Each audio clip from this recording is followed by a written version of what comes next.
China के external affairs minister हैं, उनका एक बयान है कि हम ये नहीं चाहते कि रशिया और यूक्रेन की लड़ाई में रशिया हारे। उसका कारण है, देखिए इसका सब कनेक्टेड है। पूरा फोकस चीन में हो जाएगा। वो कहते हैं पूरा फोकस चाइना में हो जाएगा। तो जिस तरीके से ईरान इस्तेमाल करता है हुथियों को, हमास को, हिजबुल्लाह को, उसी तरीके से चाइना इस्तेमाल करता है नॉर्थ कोरिया को, पाकिस्तान को, ईरान को।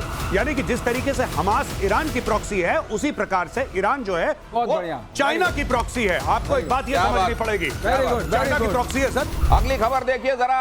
5वीं पीढ़ी का स्टेल्थ फाइटर जेट बनाएगा ईरान। ईरान का दावा, काहिर 313 के 5th जनरेशन पर काम शुरू।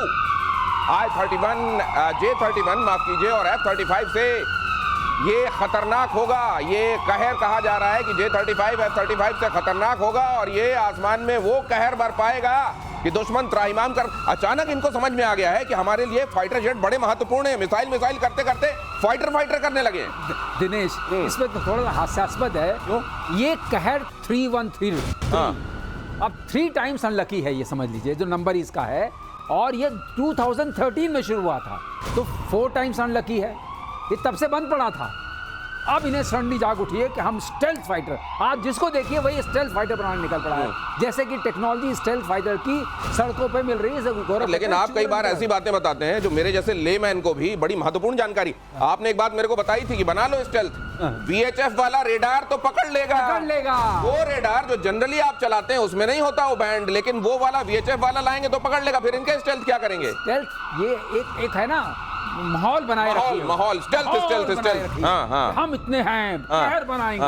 अरे कहर बनाओगे, पहले अपने कहर को बचाओ। अच्छा सर, ये पाकिस्तान वाला एक और रिजेम्बलेंस हम अक्सर बात करते हैं ईरान और वहां वाली, एक और खतरनाक नाम कहर जी। और कह रहे हैं वो 5 कितने सालों से बन ही रहा है जी। लेकिन एक और मैं आपको बात बताता हूं, हाल ही में जो चाइना के एक्सटर्नल अफेयर्स मिनिस्टर हैं, उनका एक बयान है कि हम ये नहीं चाहते कि रशिया और यूक्रेन की लड़ाई में रशिया हारे। उसका कारण है, देखिए इसका सब कनेक्टेड है। पूरा फोकस चीन में हो जाएगा। वो कहते हैं पूरा फोकस चाइना में हो जाएगा। तो जिस तरीके से ईरान इस्तेमाल करता है हुथियों को, हमास को, हिजबुल्लाह को, उसी तरीके से चाइना इस्तेमाल करता है नॉर्थ कोरिया को, पाकिस्तान को, ईरान को। यानी कि जिस तरीके से हमास ईरान की प्रॉक्सी है, उसी प्रकार से ईरान जो है वो चाइना की प्रॉक्सी है। आपको एक बात ये समझनी पड़ेगी, चाइना की प्रॉक्सी है सर। और चाइना हथियार देगा क्योंकि चाइना ये चाहता है कि ये वहां पे आग लगाए रखे मिडिल ईस्ट में। तेल के प्राइसेस को चाइना कंट्रोल कर सकता है, पहली चीज। दूसरी चीज, अमेरिका वहां पे फंसा पड़ा रहेगा बिकॉज ऑफ इजराइल। और तीसरी बड़ी बात, चाइना को ये स्पेस देगा कि चाइना अपने आप ग्रो करे और अपनी मिलिट्री कैपेबिलिटी को और सॉलिडिफाई करे। ये जिस तरह का एनालिसिस आपको यहां सुनने को मिलता है, मेरा दावा है कि एनालिसिस और इस तरीके का थ्रेडबेयर एनालिसिस कहीं नहीं मिल सकता। लोग करते हैं ना ओरिजिनल और डुप्लीकेट की बातें। अब आप समझ लीजिए ओरिजिनल कहां है। अगली खबर देखिए। इजराइल में ईरानी जासूसी नेटवर्क का खुलासा। 30 लोगों को जासूसी के आरोप में किया गया गिरफ्तार। टेलीग्राम ऐप के जरिए लोगों को फंसाया गया। पोस्टर लगाने, सरकार के खिलाफ लिखने के टास्क दिए गए। ये मतलब एजेंडा वाली लड़ाई भी जम के लड़ रहे थे जी। लेकिन दिक्कत यह है कि ना उधर कुछ कर पाए हैं ज्यादा, ना इधर कुछ पर कर पाए हैं ज्यादा। नहीं, देखिए कभी आपने ये देखा कि इजराइल में 30-50 गद्दार मिले? नहीं। आपको कभी रिपोर्ट आई है? ये यहाँ JCB से लटका रहे हैं अब लोगों को। JCB से। ये पहले टेलीफोन के खंबे से लटकाते थे, क्रेन से फिर आए, फिर अब JCB पे आ गए। ये भी टेक्नोलॉजी के साथ, जैसे 5th जनरेशन का वही है JCB। अब देखिए साहब, ये लोग क्या कर रहे हैं कि ये इतने ज्यादा लोग क्यों ईरानियन रजीम के खिलाफ काम कर रहे हैं ईरान में? इसलिए काम कर रहे हैं क्योंकि परेशान है वो। ठीक है, सबसे बड़ी बात आपको ये समझनी चाहिए कि हर एक इंसान जो है, जो रजीम के खिलाफ काम कर रहा है, उसने ऐसा नहीं कि इजराइल से पैसे पकड़े हैं। कुछ लोग सचमुच बड़े परेशान और बड़े दुखी हैं, इसलिए उसके खिलाफ काम कर रहे हैं। और यहां पे विच हंट भी हो रहा है। यहां पे लोगों के अंदर एक खौफ पैदा करने की, देखो 30 लोग पकड़ लिए, अगली तुम्हारी बारी है, तुम देख लेना, तुम्हें छोड़ेंगे नहीं। और पब्लिकली JCB से टांगने का क्या मतलब है?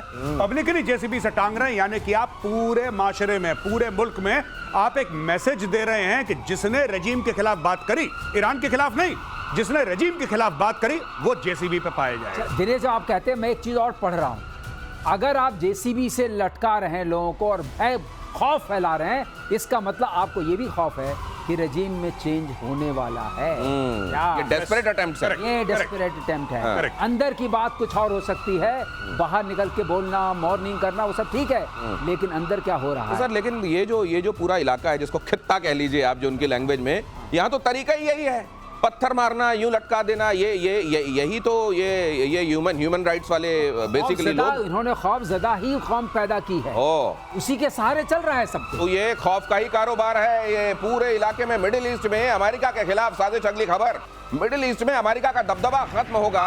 ईरान की एंट्री से अमेरिका मोसाद की नींद उड़ी। बंकर से बाहर आए आयतुल्लाह खामेनेई, परमाणु बम बनाने के मिशन को ग्रीन सिग्नल दिया। बड़े दिनों बाद बाहर आए हैं और कहा है अब बनाओ बम। पहले कहते थे हम शांतिपूर्ण इस्तेमाल करेंगे, अब इन्होंने गो अहेड कर दिया। लाइट दिखाई है, ग्रीन लाइट दिखा दी। ये ग्रीन लाइट साहब बड़े दिनों से दिखा रहे हैं ग्रीन लाइट। ये इनकी ग्रीन लाइट ऑफ कर दी थी इजराइल और अमेरिका ने मिलकर, अब दोबारा इन्होंने बेसिकली क्या है कि जब उन्होंने बोला कि आईएईए के जितने भी इंस्पेक्टर्स हैं बाहर निकलो, हम इस मुआहदे से अपने आप को पीछे खींच रहे हैं, अब हम इसका पार्ट नहीं है। बेटा साहब बीच में रोक रहा हूं जी, क्योंकि मेरे मन में एक कौतूहल है कि अगर आपको मालूम था, जैसा आपने कहा कि हमें मालूम है कहां है खामेनेई जी, और आपको ये मालूम है कि यही सबसे बड़ा थ्रेट है, इनकी आइडियोलॉजी है एक्चुअली ये परमाणु हथियार बनवा रही है, तो आपने फिर इनको बनाए क्यों रखा हुआ है? या तो आपकी वो जो आपने दावा किया था वो झूठा था जी, और या फिर आप थ्रेट कहते तो हैं लेकिन थ्रेट को बने रहना देना चाहते हैं। जी, क्योंकि इसमें बहुत समय से नेतन्याहू, देखिए इजरायली जो है अमेरिकन पे डिपेंडेंट हैं जी, और 20 साल से नेतन्याहू एक ही बात कह रहा है कि इनको निपटाओ, इनके न्यूक्लियर प्रोग्राम पे बम मारो, ये करो वो करो, दुनिया भर की चीजें। नेतन्याहू पहली बार नहीं, नेतन्याहू जब भी अमेरिका जाता था, जब भी मिलता था या अमेरिकन वहां पे आते थे इजराइल में, नेतन्याहू का एक एजेंडा था कि ईरान के ऊपर बम मारो।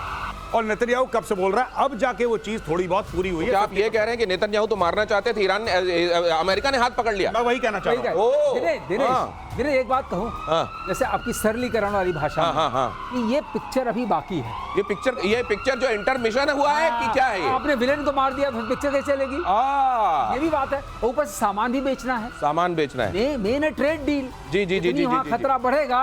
आप देखिए सबने 5% कर दिया, इधर भी सामान खरीदा। ये गजब का एनालिसिस। ये भी देखिए, इसीलिए आप बयानों में अंतर देखिए। एक तरफ जहां नेतन्याहू आपको एकदम एग्रेसिव दिखाई दे रहे थे, ये ट्रंप देखिए पहले कहा कि हमको मालूम है लेकिन हम नहीं करेंगे, और बाद में आके क्या कहा, आप तेल बेचो, आप महान हो सकते हो, मेक ईरान ग्रेट अगेन। अगली खबर, गाजा के 130 ठिकानों पर हमले के बीच बड़ी खबर, इजराइल के रक्षा मंत्री का बहुत बड़ा बयान, गाजा पट्टी पर पूर्ण कब्जे से ही निर्णायक जीत होगी। ये पूरी पट्टी पर जब तक हम ऑक्यूपाई नहीं हो जाएंगे तब तक हमारी कंक्लूसिव जीत नहीं होगी, ये कहना है वहां के। मतलब यहां भी पिक्चर बाकी है। बिल्कुल, देखिए वो तो मैं आपके प्रोग्राम में पहले भी बोल चुका हूं कि जब तक इन्फेंट्री का सोल्जर जाके वहां पे बूट्स ऑन ग्राउंड जिसको हम कहते हैं, जब तक वहां पे जाके आप इलाके को ऑक्यूपाई नहीं करेंगे, जब तक वहां पे इजरायली फौज नहीं घुसेगी और हर एक गली हर एक चौबारे को ऑक्यूपाई नहीं करेगी, तब तक आप कुछ नहीं कर। हवा से आप बम मारते रहिए, क्या होगा? मलबा हो जाएगा ना पूरा शहर। उसके बाद क्या होगा? लोग अंडरग्राउंड चले जाएंगे। जब तक आप वहां पे घुस के क्लीनिंग नहीं करेंगे अंदर से, तब तक कुछ, ये तो नॉर्मल फैक्ट ऑफ वॉर है, ये तो होता ही है। जब तक आप फिजिकली नहीं घुसेंगे कहीं पे, तब तक कुछ नहीं हो सकता। कितने ड्रोन मार लो, कितनी हाइपरसोनिक मार लो, और झाड़ू लगवा के मानेंगे नहीं, लेकिन मैं उसमें कमेंट्स भी पढ़ रहा था। इसमें जो कमेंट्स आए हैं उनके इस स्टेटमेंट में, नीचे उधर वाले जो भाई लोग हैं वो कह रहे हैं कि ये हम तो अपनी आजादी की लड़ाई लड़ रहे हैं, अस्तित्व तो तुम्हारा खत्म होने वाला। ये सब ये वही चीज है। ये मुझे लगता है ये खुद इजरायली लिख रहे हैं नीचे। क्या होता है कि ये फॉल्स फ्लैग, इजरायली कह रहे हैं हम तुम्हें मार देंगे, हम तुम्हें मार देंगे। वो पता लगा वहां पे गुस्सा हो गया, उसने बम मारा। लिखने वाला वहीं कहीं बैठा था बगल में। तो मुझे लगता है, और मैं आईडीएफ को कह रहा हूं ऑल द वेरी बेस्ट, ठोको इनको जितना ठोक सकते हो, make it into a parking lot. बहुत बढ़िया बात है, इससे ट्रम्प को भी सुकून रहेगा। नहीं, लेकिन यही तो, यहां भी आके हाथ पकड़ लेंगे वो चाचा, ए नोबल चाहिए मेरे को, रुक जाओ, हाथ पकड़ लेते हैं, अभी यहां समतल मत करो। चाचा को बताने के लिए देखिए ये लिखा जा रहा है, हमें मारने की तैयारी हो रही है, इसलिए हमने मारा। नहीं, लेकिन ट्रंप यहाँ हमास वाले मामले में हाथ पकड़ लेंगे एक जगह जाके, यहाँ पे नहीं सुनेंगे नेतन्याहू। नहीं पकड़ रहे हैं, नहीं पकड़ पाएंगे क्या? नहीं पकड़ पाएंगे। नेतन्याहू सुन नहीं रहे हैं। अच्छा, क्योंकि मामला बिल्कुल आर पार वाला है। अगर वहां वो घुस गए, अभी उन्होंने सफाई नहीं की, बाद में सफाई करना, लॉन मोवर चलाना बड़ा मुश्किल हो जाएगा। घास तो छीलनी पड़ेगी। नहीं तो ये जो आप कहते हैं बार बार कि घास को काटना बड़ा जरूरी होता है, यहाँ तो घास की गलती भी है जी। अब ये गलती भी है तो टाइम कितना लगने वाला है? टाइम इसमें बहुत लगेगा। जब आप देखिए इजरायली फोर्सेस जब जाएंगी तो एक एक गली मोहल्ले करके पूरे गाजा पट्टी को सुरंग क्लियर भी। करना, सुरंग भी, सुरंग एक चीज है, सुरंग एक चीज है। जब आप फिजिकली ऑन ग्राउंड ऑपरेशन करते हैं तो मूवमेंट स्लो होती है, वहां पे आईडी मिलेंगे, वहां पे स्नाइपर मिलेंगे, वहां पे एम्बुश मिलेंगे, वहां पे हमास और हिजबुल्लाह की फौज मिलेगी, छोटी छोटी टुकड़ियां मिलेंगी, वहां पे उनको एम्बुश करा जाएगा, घेरा जाएगा, एक एक करके गली मोहल्ले करके। अगर आप ग्राउंड ऑपरेशन करते हैं तो मान के चलिए सालों लग सकते हैं। It can take years to clean out Gaza, it can take years. तो ये अगर दूसरे तरीके से देखा जाए और उस थ्योरी पर भी भरोसा किया जाए कि बेंजामिन नेतन्याहू इसलिए भी ये कर रहे हैं ताकि वो अपनी कुर्सी पर बने रहें, तो ईयर्स लगना उनको भी सूट करता है। एक इसमें और पॉइंट है, हाँ। ट्रम्प भी तो कह रहे हैं रेवरेरा बन जाए वहां पर, उनका भी इंटरेस्ट है, वहां पर वो नहीं बातचीत कर रहे हैं। राइट। वो मामला ठीक है। अब जरा इधर वाले फ्रंट पर देख लीजिए, बिलावल पर भड़का हाफिज का बेटा तलहा ने कहा बिलावल ने पाकिस्तान की बेइज्जती कराई। बिलावल सच्चा मुसलमान नहीं, लो सर्टिफिकेट मिल गया। बिलावल सच्चा मुसलमान नहीं, दरअसल बिलावल ने 2 दिन पहले कहा था पाकिस्तान हाफिज सईद और मसूद अजहर को भारत को सौंपने के लिए तैयार है, बशर्ते भारत इस प्रोसेस में सहयोग करे। इसके बाद कल ही बिलावल के घर पर हमला भी हुआ था। ये देखिए साहब, देखिए सीधी सी बात है, पाकिस्तान जो है 2 हाथी पालता है, एक जिसके खाने के दांत होते हैं, एक जिसके दिखाने के दांत होते हैं। अब देखिए पाकिस्तान के दोनों हाथ में लड्डू है। आपने बिलावल को बोल दिया कि हम हाफिज सईद और मसूद अजहर को इंडिया को दे देंगे, इंडिया को सिग्नल मिल गया कि अगर आप ये करोगे तो आपको वो मिल जाएगा। ठीक है, क्लियर है। अगर कल इंडिया से पॉजिटिव कोई डायरेक्शन नहीं आता, इंडिया से कोई पॉजिटिव स्टेटमेंट नहीं आता, तो पाकिस्तानी ये कहेगा मैं तो मजाक कर दिया था कि भैया है कौन बिलावल, बिलावल कोई मंत्री है, कोई संतरी है कौन बिलावल, बिलावल कौन सी कुर्सी पे बैठा विराजमान है वहां पे, बिलावल तो कोई नहीं है। हाँ ठीक है, उसका बाप राष्ट्रपति अलग चीज है, लेकिन बिलावल अपने आप में कौन सी अथॉरिटी बिलावल रखता है। तो इस तरीके की कार्रवाई पाकिस्तानी लोग करते हैं, पाकिस्तानी एस्टैब्लिशमेंट करती है। किसी से कुछ कहलवा दिया, अगर हो गया तो ठीक है, वरना यार ये तो उसने अपनी यहां पर पॉलिटिकल पार्टीज नहीं कहती। नहीं, वैसे मेरे को एक बात समझाइए, ये पूरी स्क्रिप्टेड है मामला कि बिलावल ये कहेगा उसके बाद हम ये कहेंगे, 100%। देखिए बात ये है ना कि इसमें पाकिस्तान की इंटरनल पॉलिटिक्स भी है। बिलावल चाहता है कि सिंध में उसकी मुट्ठी मजबूत हो, बिलावल चाहता है वो प्रधानमंत्री बने देश का। अब बिलावल चाहता है प्रधानमंत्री बने, लेकिन आशीर्वाद फिलहाल शहबाज शरीफ को है। जब शहबाज शरीफ को हटाया जाएगा तो पर्चा किसके नाम पे कटेगा? इमरान खान के तो नाम पे कटेगा नहीं। और कौन सी पॉलिटिकल पार्टीज हैं, कौन से लोग हैं पाकिस्तान में जो कि वायबल ऑल्टरनेटिव है? इमरान खान जेल में है, शहबाज शरीफ को निकालेंगे तो शहबाज शरीफ तो बनेगा नहीं, तीसरा उसकी जगह कौन बनेगा? ये अपनी पर्ची फिट कर रहा है बिलावल। लेकिन पर्ची फिट करने के मामले में मजाक में कहीं खेल तो नहीं हो जाएगा बिलावल के साथ? वही कह रहा हूँ, बड़बोला होना कभी कोई काम नहीं आता। आप वो बोल रहे हैं जिसको बोलने का अधिकार नहीं है आपको, लेकिन आप बोल रहे हैं। आपने देखा ही था, और वो भी सीधे मसूद और हाफिज के बारे में बोल रहे हैं। अरे आपने देखा था एटम बम के बारे में, वहाँ के जेल मंत्री, रेल मंत्री, तेल मंत्री सब बोल रहे थे।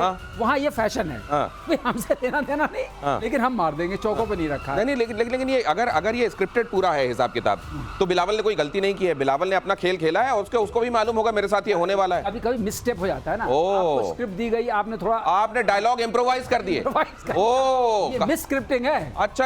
आप बंदे ने कहा है कि हम पत्थर भी फेंक दिए, अब ये तो नॉन मुस्लिम है। हाँ, तो अब ये क्या कहेंगे? दिन के समय घर पे हमला कौन करता है? हाफिज के लोग करते हैं कि मसूद के लोग करते हैं? ये पूछेंगे क्या? ये नहीं पूछेंगे, आवाज नहीं निकलेगी। अगली खबर देखिए, यूक्रेन को हथियार देने पर अमेरिका का यू टर्न।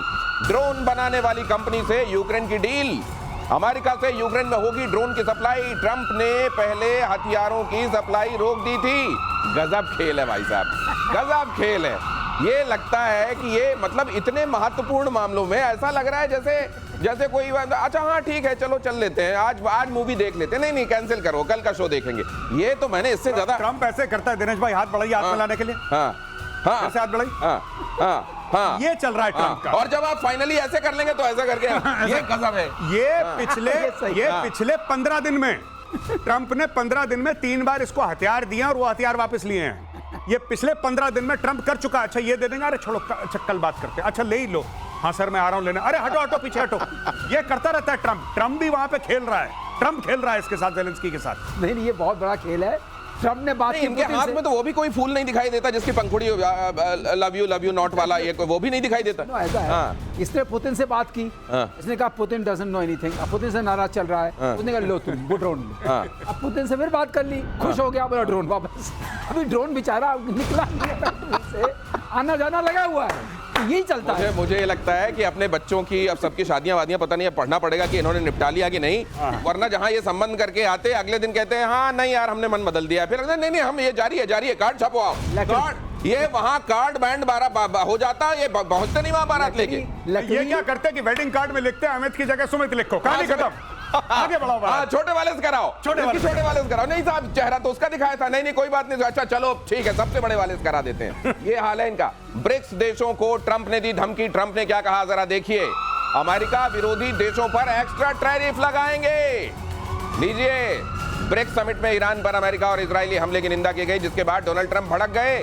चीन ने किया अमेरिका पर पलटवार, कहा ब्रिक्स टकराव के लिए नहीं है और किसी अन्य देश को निशाना नहीं बनाता। अब ये तो हवा से भी लड़ जाएं, इनको हर जगह डील दिखाई देती है, लड़ाई दिखाई देती है, अब इनको ब्रिक्स से खतरा दिखाई देने लगा है। ब्रिक्स से खतरा दिखाई देने लगा और इन्होंने धमकी दे दी है। लेकिन एक और रिपोर्ट आई है जो कि खुफिया रिपोर्ट है अननेम्ड सोर्सेस की, जिसको मेन स्ट्रीम मीडिया ने कवर करा है। वो ये कहता है कि एक व्हाइट हाउस का इंसाइडर, जिसका नाम नहीं ले गया, जो कि एनोनिमस सोर्स बताया और मेन स्ट्रीम मीडिया में भारत में खूब चल रही है खबर ये आज, कि भाई उसने बोला है ट्रम्प झूठ बोल रहा है टैरिफ वैरिफ के बारे में, सब धमकाता है, ये माहौल बना रहा है, क्योंकि उसको पता है कि उसकी प्रेसिडेंसी का सबसे बड़ा तुरुप का जो इक्का है ये टैरिफ है। ये टैरिफ टैरिफ टैरिफ टैरिफ करके पूरी दुनिया में टैरिफ टैरिफ खेलना, इसमें करना रखना कुछ नहीं है।